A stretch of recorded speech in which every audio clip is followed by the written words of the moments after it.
Ryan Lavner now joins us here on Golf Today. George Savarickas, Damon Hack here with you. Lav, we just went through the timeline. Your reaction to the news and everything that's unfolded now over the past couple of years.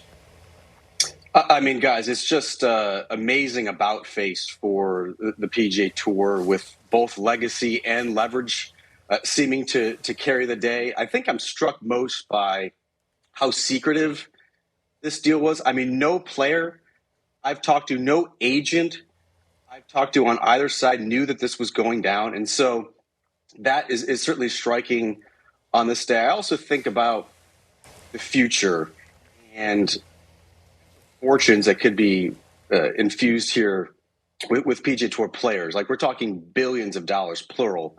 And I think it'll eventually be good for golf fans. But in the short term, there's just going to be so much anger. There's going to be so much mistrust among PGA Tour players and the tour leadership just being kind of misled over the past year and what the direction of the PGA Tour was going to look like. Ryan, you talk about short-term anger. Are you hearing at all from PGA Tour members short-term joy, elation, glad about what's coming down the road for professional golf?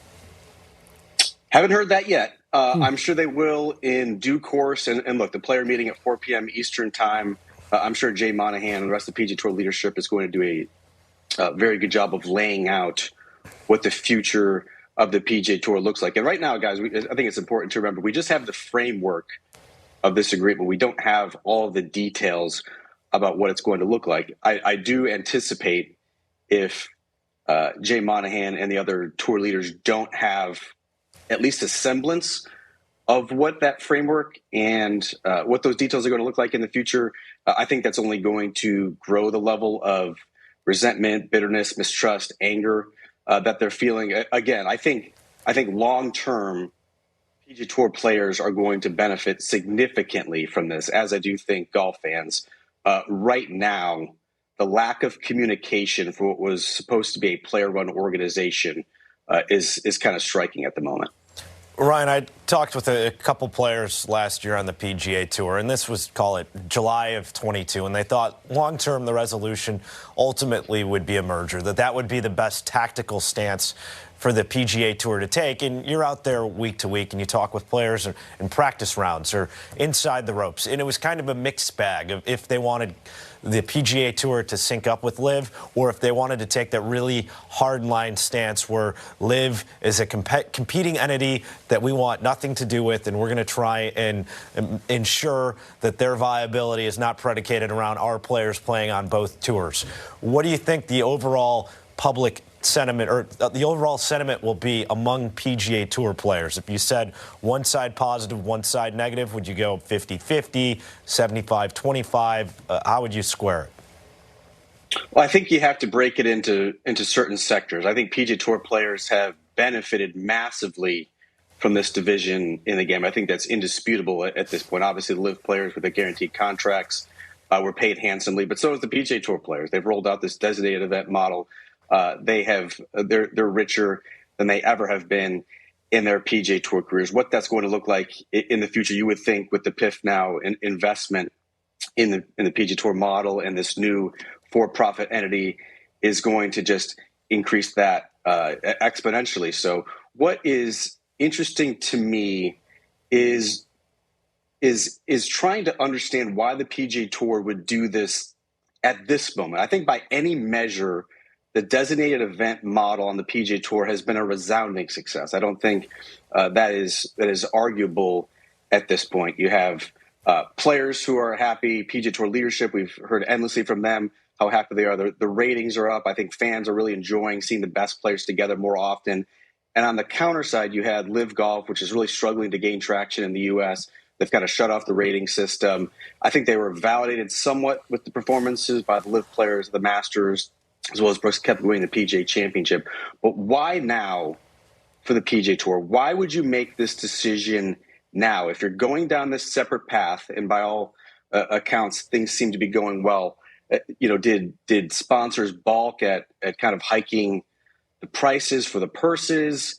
Are they fearful what would come out in Discovery in the antitrust lawsuit? Was the DOJ investigation somewhat worrisome for them? That's the outstanding question for me.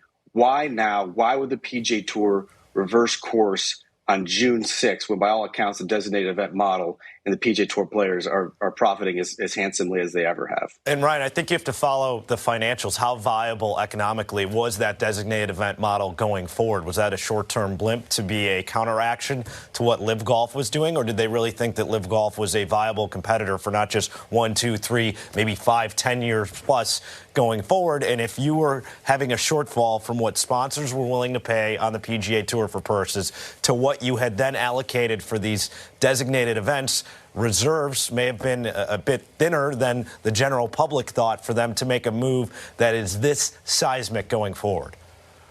Yeah, I couldn't agree more, George. Clearly, there was some sort of blowback from sponsors. Are they not getting the return on investment that they want? I mean, the designated event model, it's twice as much as they would typically do, and you're still, at least in 2024 and beyond, we're not going to be guaranteed to have those top players play. Like this year, you have obviously the one tournament they can miss. And Rory McIlroy is the lone player who is top 20 in the PIP who decided to miss more than one tournament. But there's still, at least moving forward, some question whether you're going to have all the stars going forward. And we've already seen on the other side as well with LIV Golf, they've kind of tightened the purse strings as well. They weren't doling out those 100, 150, rumored $200 million signing bonuses to players.